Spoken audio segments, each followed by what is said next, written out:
Hello friends and welcome. Today I have 5 fresh melee builds that are not only fun but overpowered as well. Guns are no more, melee is king. With the recent addition to melee arcanes and adapters, we have never seen this level of strength that melees bring.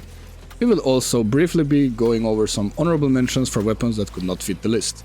Remember that this is just my personal preference and I chose weapons that were the best and most fun to my knowledge. In case your main weapon was not featured here, it doesn't mean it's not good, so make sure to write down a comment about said weapon and I will check it out in the future. But enough chit chat, let's jump straight into it. On the number 5 we have the xoris. Also some educated fella, please tell me, is it pronounced xoris or xoris? I really need to know. This weapon has slowly gone from 0 to hero over the years. With the addition of melee influence, it has become a monster. The highest radius of wall glaives in the entire game, capable of deleting entire screens with one heavy attack. For the build, we have Prime Pressure Point for the base damage, Amalgam Organ Shatter for the crit damage, Sacrificial Steel for crit chance, Killing Blow and Corrupt Charge, cause these are must-have glaive mods. Even though the explosion radius is massive, let's make it even bigger with Volatile Quick Return. Faction mod greatly increases our damage, and lastly we have Shocking Touch. Even though xoris force procs electricity on heavy attack, this will make these effects even stronger. To top it all off, we have Whirlwind. xoris has always felt a bit slow compared to other glaives, but this fixes the issue, making gameplay of it feel fantastic. It should be illegal that a weapon this strong is so easily accessible, and that's probably why it is the most popular melee out there. Of course, the xoris does have weaknesses, and those are Eximus units if they are isolated from the rest of the enemies. As you probably know, more the enemy, stronger the melee influence, so xoris excels at high enemy density missions. It also tends to turn acolytes into dust without you even realizing where it spawned. As for the Rivens, I have made a list for one of my older videos, so I will just paste it here. Rivens being Rivens are very complicated by nature, but this will help you at least understand the basics. Here you will see all the best positives and negatives for melee weapons. If your weapon has less than 2 disposition circles, I don't suggest bothering with a Riven. Number 4 we have innodem. This is a dagger that has the highest range of all non-throwable melees in the game. Yeah, D really likes making goofy weapons. So here we have a standard combo build, no primer needed. PPP for base damage, primed reach so we get a ridiculously big range. Organ Shatter for crit damage, Whipping Wounds and Blood Rush, the most notorious melee mods that scale amazingly well with combo. Faction mod of course, so our slash can go crazy, and lastly, since no primer, we have Viral. Melee retaliation for some extra melee damage.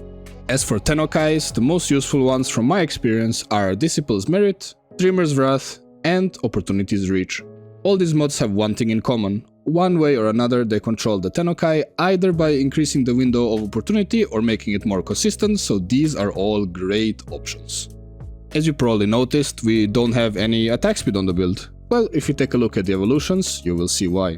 Here is where the crazy range comes from, and the attack speed. On the next evolution, we have even more attack speed. Now I could see all of these being useful based on what you like and based on your build. The sprint speed and the range are both always useful. The third one is honestly whatever, unless you make a finisher build, then of course go for the plus finisher damage. Evolution 4 allows us to go incarnate mode instantly on the heavy attack build and helps us early with the standard build too. Again, there is a finisher option as well. And the last option is like whatever, combo build up or some finisher build options. For the school of choice, we have no other than Naramon. This is the school you want to run with combo based melees. Power Spike will practically make dropping below 11 combo impossible, which will significantly boost our damage. And now for my personally favorite build for innodem, the heavy attack build. Since innodem has 4 slash procs on heavy attack, this build is very strong. So we build it almost like a glaive, and because it is a dagger, we can also put covert lethality for even more initial combo. Dispatch Overdrive will give us plenty of extra movement so we can glide through missions easily. And lastly, melee exposure. Since we don't really care about corrosive procs eating up our slash procs, we can use it for technically more damage. If you want to build against specifically high level acolytes, all you have to do is exchange the Bane mod and range mod for even more corrosive damage. I mean, needless to say that daggers in Warframe are very fun to use and some of them do nasty damage. Well, innodem being one of them, no setup required, just swing and watch the enemies melt. Utility, versatility, and just straight up damage makes this weapon deserving of the 4th spot. And the number 3, we have the one and only ceramic dagger. Oh look, another dagger. There seems to be a theme going on. Where do I start with this weapon, honestly? It's an incredible stat stick, it has utility properties, heavy attack build that is just insane considering you can get up to 120 combo points as base. So let's take a look at the stat stick build. This is for Korra specifically, so you would have to adapt your build a bit based on what frame you will use it on. Remember that when you build your stat stick, condition overload, faction mods and attack speed doesn't do absolutely anything. That's why you see both Blood Rush and Sacrificial Steel here. And before you start writing a comment, oh my god, Alextreme, you're using heat on a melee, are you crazy bro? Just take a look at this. We have melee exposure giving us corrosive damage, and on Korra build we have Nourish giving us viral damage. So we are building the holy trinity of the best elements, and I promise you this build does not need slash, it just needs raw damage. It does millions on millions on non-stripped steel path enemies. We will not go too in-depth into the Korra build, but here you go. It's just absolutely nuts, as you will see later from the gameplay. Just remember to use Zenoric after Nourish gets nerfed. Rest in peace. And if you happen to have a Riven for the ceramic dagger, oh lord almighty. The second build we have is a heavy attack build once again. We have the electric mods and melee influence that will go together with our forced slash procs. The rest of the build we have already gone over in the previous weapons, so I don't think there is need to explain them. Now Weeping Wounds might seem a little bit weird with no combo, but let me show you why we have it. So Evolution 1 gives us melee damage and utility. Evolution 2 is where it gets spicy. If you are playing the heavy attack build, you want to go for Gun and Blade and just get 100 kills with your primary, or secondary. For some reason this is still not fixed. After that, enjoy your X6 permanent combo multiplier. Also, you should use this for stat sticks for frames that can't build combo like Gara. Otherwise, since Korra can build combo, I go for Breacher's Opportunity. Here for the Evolution 3, I don't see a reason why you would take anything else but more initial combo. If you use a stat stick, the range is pointless. And if you play the heavy attack build, you want the initial combo anyway. Only reason why I'd see the range being useful is if you want to make a hack and slash build, but I don't really recommend it. And finally, plus 30% base crit chance. Are you kidding me? Who did the math for this weapon? Please contact me, we need to have a talk. So here is a simulacrum showcase of the heavy attack build against the highest level steel path heavy goons, and then I will let you enjoy some Korra and show you how OP it is. This is the ceramic dagger, ladies and gentlemen. Red crits, billions of AoE damage, just absolute destruction. It's just crazy to think that ceramic dagger went from one of the most useless weapons in the game to this. We are all doomed to hoarding 180 Riven slots, aren't we? Because you never know what weapon will be cracked next. Oh, the misery. In the second spot, we have Balla. Are you surprised to see Azo this high in the list? Well, let me show you why. Now remember, this is not your regular Profit Taker Balla. Instead of Vargit, we will use Ekwana, and the grip is Peya in either case. This Ekwana here is the one that gives you the most status chance possible. We have gas and electricity, together with melee influence. This build doesn't require crit at all, and we will be killing enemies purely with statuses only. We have both Prime Pressure Point and Condition Overload since we had the flex slot. If you find yourself missing attack speed or anything else, you could slot it, but for me nothing else seemed necessary. Reach and Weapon Wounds are both very important, cause the more enemies we hit, we have more chances to proc our statuses. And to top it all off, we have Exodia Force, giving us even more AoE damage. Now you might not be impressed, but let me show you this.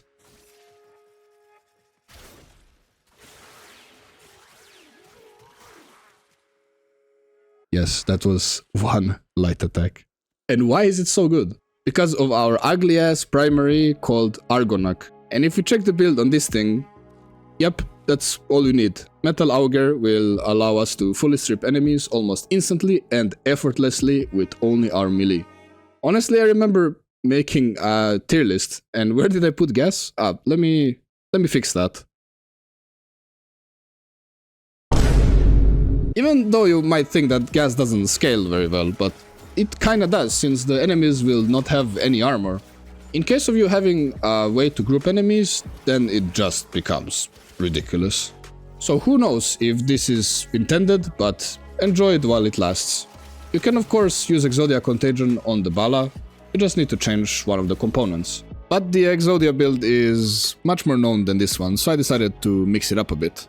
And before we check the most overpowered melee in the game, let's check the honorable mentions. In this category we have the old gems, Nikana Prime, Cronen Prime and Pryados. Why I put them all in the same category? Well, because they all pretty much have the same builds. Only real difference is that Pryados can also be used for utility instead of pure damage, because of the evolutions. So based on your appeal towards tonfas or katanas, you can make your choice. The builds are your typical hack and slash builds. We have combo mods, crit damage, extra range and attack speed. And we have condition overload, which will be our base damage. Melee retaliation for even more base damage. Because of condition overload, you of course want to have a primer, and what better primer there is than Epitaph. Only thing you need here is fire rate, multi-shot and stereo chance combined with as many elements as possible. One of them being viral, the best element in the entire game. Secondary dexterity is here purely for the combo duration, as we would like to keep X12 combo at all times. But now back to the slash trio. I'm sure this is not news to you. Fire your Epitaph a couple times in the group of enemies, then just go ham. All these weapons feel great to use and they melt enemies in seconds. Just remember that in case you're using Nikana, the aura mod really matters. If you pick anything else but Blind Justice, your weapon will feel clunky, as this is the only fighting style that doesn't work like the traditional katana style. In my opinion, the only fluid combat style for the katana. Then we have Vastilok, the best armor strip gunblade. You can use it for Void Angels, Eidolons, during downtime or disruption for Demolists. Quickly spamming forwards E, backwards E will armor strip anything within seconds. So for the build, the most important mod is Shattering Impact. This actually allows us to armor strip. Rest of the mods, we just have stereo chance and fire rate together with the 60/60 mods to make viral. And finally, to no one's surprise, the #1 spot goes to Glaive Prime.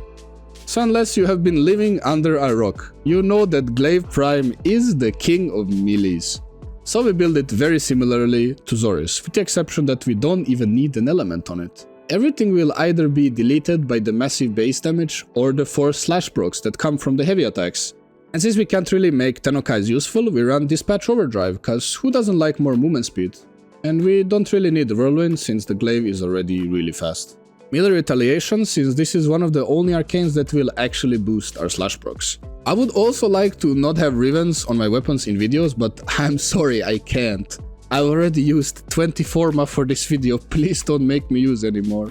It's just by far the most consistent weapon in the game that requires literally 0 setup, 0 frame buffs. It just obliterates everything, even if your build is half-assed. The only thing that I have to complain about the Glaive Prime is a bug that's been going on for quite some time now. The bug doesn't allow you to evolve your secondaries and also forbids you from exploding your glaive without double tapping, but I am sure they will fix this in the near future. Right. Other than that, the weapon has no weaknesses. Glaive Prime is the answer to everything. Are you going against Grenier? Glaive Prime. Are you going against Corpus? Glaive Prime. You don't even know what you're doing? Glaive Prime. You have nothing to eat for dinner. Glaive Prime. Wait. I mean, you get the point. Though, wait, before we wrap it up, let's check the market. I don't remember how expensive Glaive Prime was. Okay, but surely the Rivens are cheaper, right? This is the end for our journey for today. I hope you enjoyed and learned something new. If you want to see more content like this, be sure to like and subscribe. I have a bunch of content ideas planned for the future. I will catch you in the next one.